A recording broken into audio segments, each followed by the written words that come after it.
everybody, welcome to Drive Thru Review 216. Today I'm going to talk about a game called Night Eternal. Now this is a game from Cryptozoic. It is based on, or in, the show True Blood, which is an HBO show about vampires. So from what I read in the rules, they actually play this game in the show. So I'm not familiar with the show. I don't like vampire shows usually. My brother keeps telling me I should watch this. It's really good. I probably won't.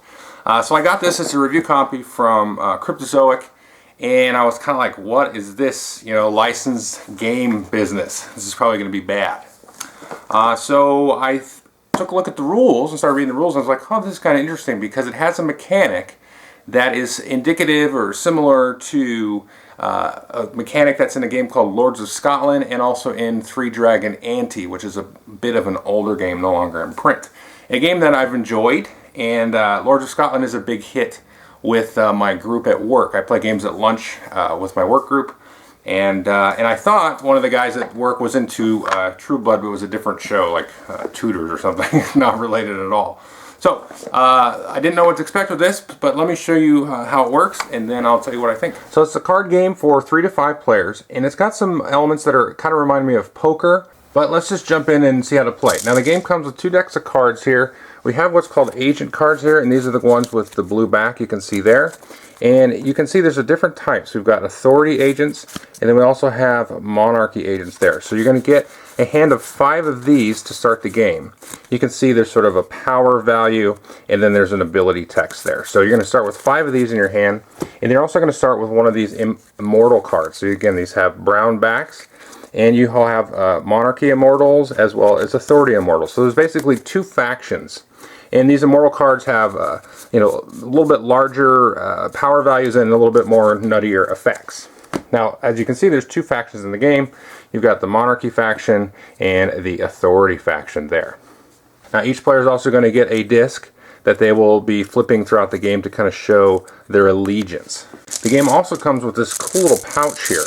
And it has these discs, or these glass bead tokens here, and these are blood, and these look really cool. I really like these. So you have these big ones here, and these are basically $10 or 10 blood. And then you've got these little clear ones, and these are 1. And then you have these little red ones, these are worth 5. So depending on the number of players, you're going to deal out a certain amount of the blood tokens to each player. Basically, it's 15 blood per player. So in a 4-player game, everybody gets 45 blood. So if we were playing a 5-player game, everybody would get 75 blood. So you deal these out, and this is the pool of blood that you have sort of as your stake in the game.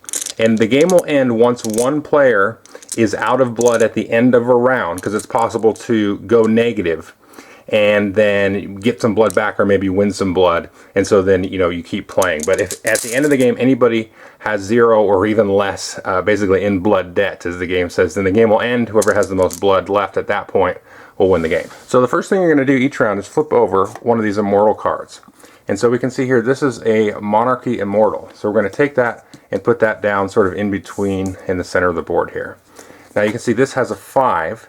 So what has to happen now is each player has to ante 5 blood, or $5 worth of blood, to monarchy. So if we got a 3-player game, each player will put 5 blood into the monarchy pot. And then they will put half of this value rounded up. So half of that would be 2.5, but we'll round it up to 3. So each player will then have to put 3 of the little blood tokens in here. And what this is going to do is basically set the pot for that round. So there we go. So now we've got 15 blood at stake here, and then we've got 9 blood at stake here. And then you're going to play basically 3 rounds of card play. So what you're going to do on your turn is you're going to play one of your cards here. So you can play one of your immortals or one of your agents. And so let's say we're going to play this guy here. So you can see he's a monarchy agent. He has a value of 4. Now the first player to play a card each phase or each turn is going to be able to do their effect. And the effects, I'm not going to go too much detail, but they're going to do all kinds of things. They're going to allow you to take blood out of one of the pots, shift it over to the other pot, maybe steal some out of there, steal blood from somebody else's supply, do all kinds of crazy stuff to mix it around. Now, we're going to play 3 cards, and then we're going to resolve, each of these pots. So what's going to happen here is I'm going to play this. I'm going to play the monarchy guy. I'm going to resolve his effect, and then I'm going to take my little token identifier here and flip it over to monarchy, because right now I have the most points in monarchy. if later on I come along and I play some more authority cards here, let's say I play this guy on my next turn, now I have more points in authority, so now I am focused on the authority pot. So at the end of the 3 rounds of play, whoever has the most in authority or monarchy is going to win that pot. But you have to only basically go for one. So if I ended up here with, like, let's say 13 points here in monarchy, then I'm going to hopefully win monarchy unless somebody else is aligned with monarchy and has more than me. Now let's say I played these 2 here and everybody else was playing monarchy and I'm out of monarchy and I'm the only one to play authority. Well, even though I have the most points in authority, I'm still not going to be eligible to win that because I am leaning monarchy. So you'd use this to keep track of whatever you have the most points in. So it makes kind of interesting to sort of, tack and move and try to maneuver to try to grab, one of the pots. So obviously most people are going to want to grab the pot that has the most tokens in it, because right now we've got monarchy. It's got 15, this only has 9. So you maybe let other people fight over the big one, and then they're going to kind of, play their cards out, and then you try to get that smaller pot there. So that's kind of an interesting thing. Now the other thing, remember I said the first player, each phase here, is going to activate their ability. Now after that, the player to your left can only activate the ability of their card if it's equal to or less than this card here. So if the next player here played this 5, he plays it, then he's not going to activate the ability, he's just going to, basically consider it for the power. Then the next player is going to look at the player to his right and see if he can play under. So if he plays a 5 or less, then he's going to be able to activate it. So it's whatever the card of the previous player played. So let's say play a 4 or 5, and then the third player in the 3-player game, he'll play a 9.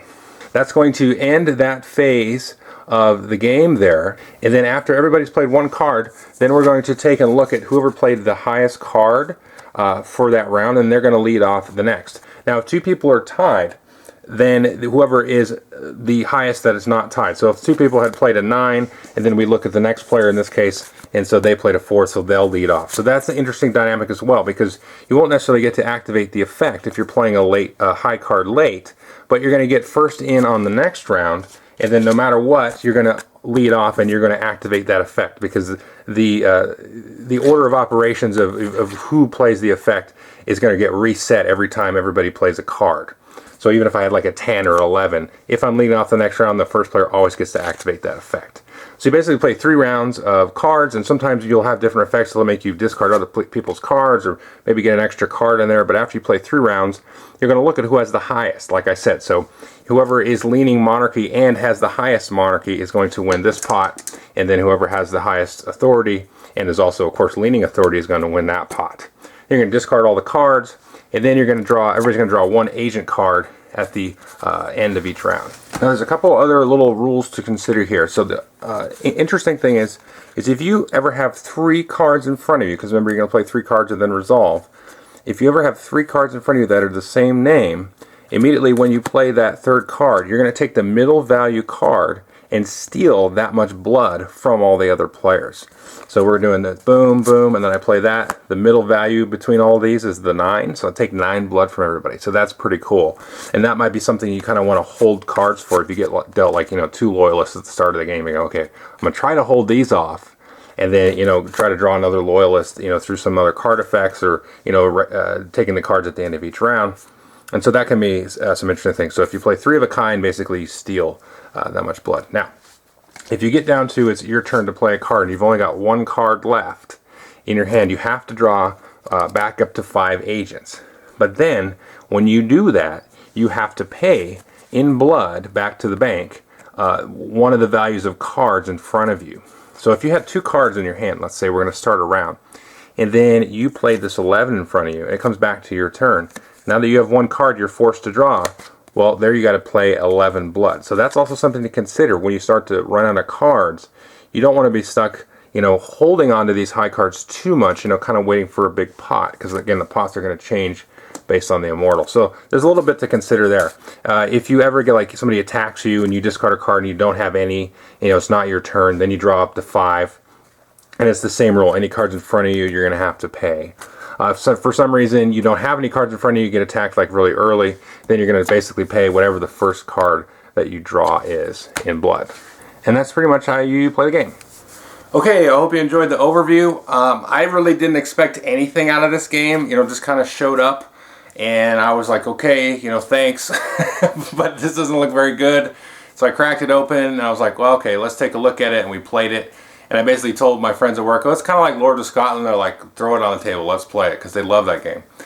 So it is kind of reminiscent. There's a lot of sort of attacking and sort of hand management with, trying to hold cards for a bigger pot or trying to get the three of a kind. And then also sort of has the chip count, if you will, if you're familiar with poker, or the blood count. As that kind of shifts, then the target kind of shifts. And then the leader is trying to take out the person with, the least amount of blood, because once somebody's out, then whoever has the most left wins. So it's a very light game. It's very fun, though. It does feel sort of like a game vampires would play, I guess. I don't know about that kind of thing. But it's really fun. I really like it. I like the dynamics of being able to shift allegiances a little bit. Somebody maybe will be running away with the monarchy allegiance, and then you kind of shift over to authority. And so you don't just play all your big cards every time. You do have to do a little bit of thinking about what cards to play, what effects that you might want to play. Some of the immortal cards are pretty dang nasty. And so, if you're going to be serious about this kind of game, then, obviously, don't play it. But to me, it's a fun game. Like one of the immortals is crazy, where it basically shifts both pots. That one's kind of nutty. It's like, holy cow, you just totally shifted everything. And, and then you get the ones where you can like move blood from one pot to the other. It seemed like that always happens to me when I'm about to win a big pot. It's like two people play that and they like suck all the blood out of them. I'm like, oh great, now the other pot's worth more. So it's cool like that. And there's a couple interesting different things. There's the werewolf cards that let you kind of draw and play, and sort of mini combos, not really combos, but just cool little things you can do, and sort of plan through a little series of card plays. It's not just play a card. It kind of seems that way based on the rules, but it's definitely not that.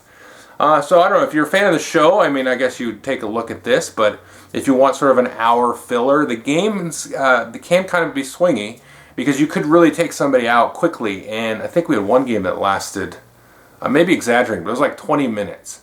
Anyway, another one that really pushed, just over an hour. So you're kind of looking at, the dynamics will change a little bit based on how the blood kind of flows around the table, how many players you got and stuff. I think player count, I think probably the best player count is probably 3. With 5, you get a lot, and I kind of feel the same way with Lords of Scotland, for example. With 5, it just kind of goes off the rails. It's fun because, everybody's had fun playing it, and we played it with less and all that stuff, and so the game's good, but it's like with 5, it goes, whoa! Now there's like, nothing I do matters. So, this doesn't seem to be as bad, I guess, that way. I may actually like it better than Lords of Scotland, I'm not sure. I got burned out on that one. I played it like, 30, 40 times. But this one, yeah, definitely is a good game. And if for that kind of lunchtime filler card game, definitely take a look at it. Thanks.